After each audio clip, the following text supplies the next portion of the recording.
the clouds were made out of candy floss and stuff. And there was a weird piece of bread shaped like a face. It's really strange.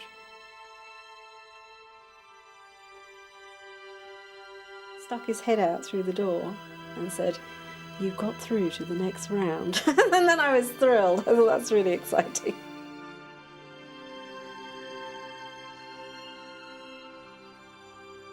If I think about it now, maybe that was like a symbol of taking care of your fears.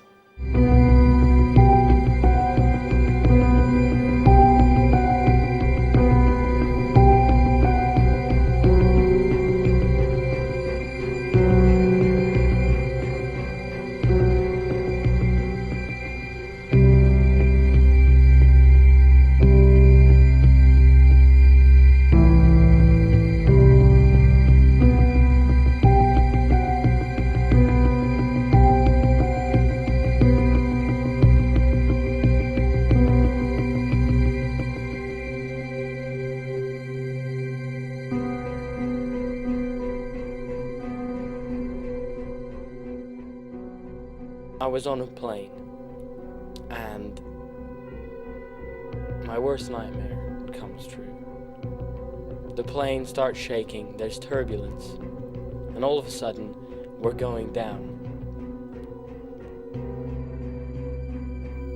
The plane crashes in the middle of somewhere like the Pacific Ocean.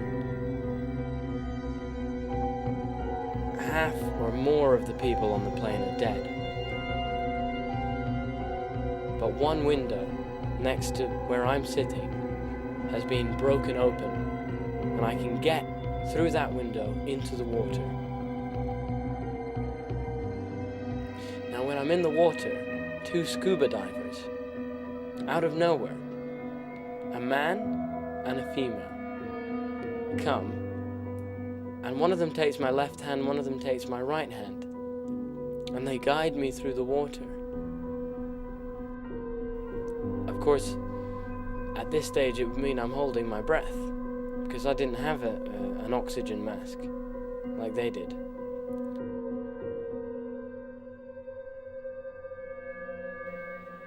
They're swimming down, and we're going deeper and deeper, and this doesn't really make sense to me because they should be taking me to the surface.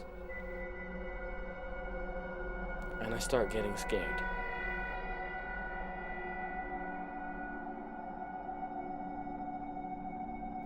At which point, they let go of my hands, and I start drowning. And I'm falling, I'm sinking down deeper and deeper into the ocean, and I actually can't breathe. In the dream, and in reality, I felt like I was drowning. I couldn't breathe.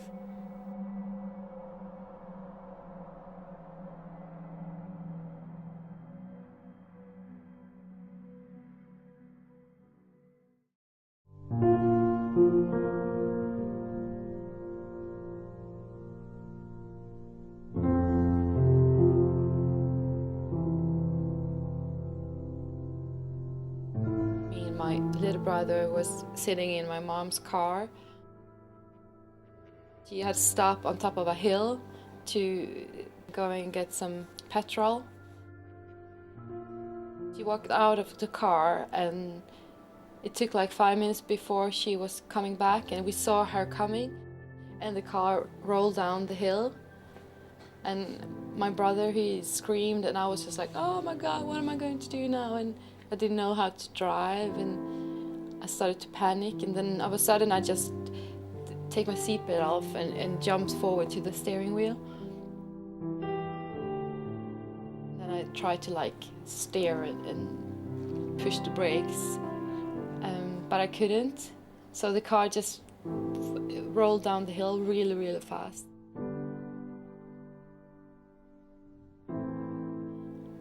I remember I see my brother's face in the back, and like he's like so scared and really, really worried.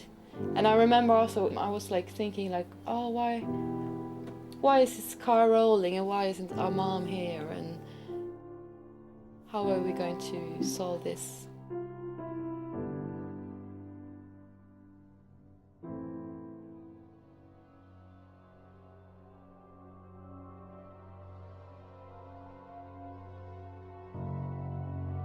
Maybe I was about 9 or 10 years old, and I dreamt that I was walking down the passage on the landing in my home.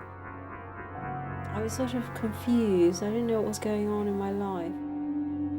Do I turn left? Do I turn right?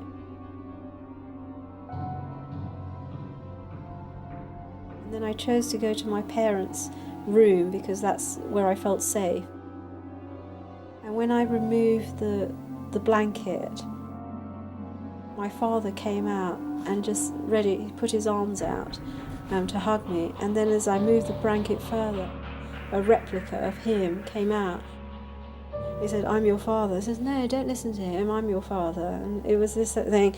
And I was so scared that I went to the other side of the bed and I did the same. I pulled the blanket back, and my mother was lying there. And then I pulled it further down, and there was another one saying, "I'm your mother. No, I'm your mother."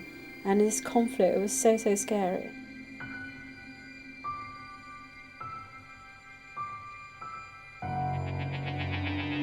It stuck with me for the rest of my life, because something happened to me later on in my life that made me think of that specific moment.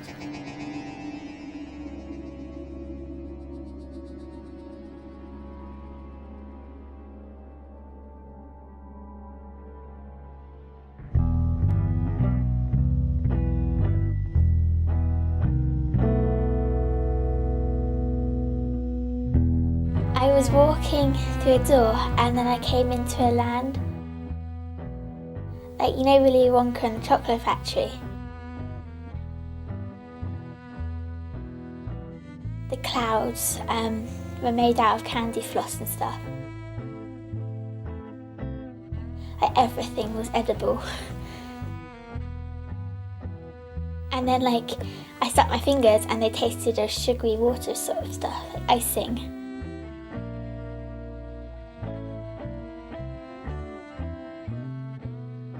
And it was really tasty.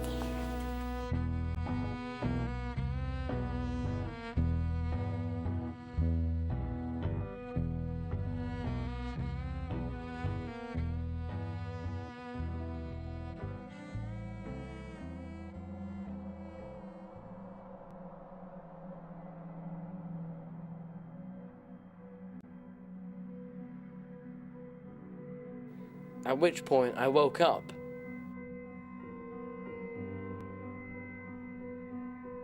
The dream just ended.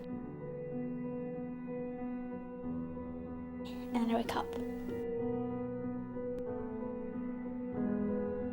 And then I woke up.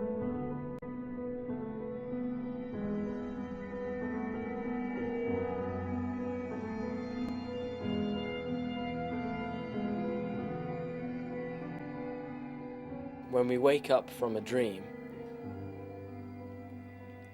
we'll say to ourselves, okay, the dream is over. Now I'm awake. Now this is reality. But what if you didn't wake up?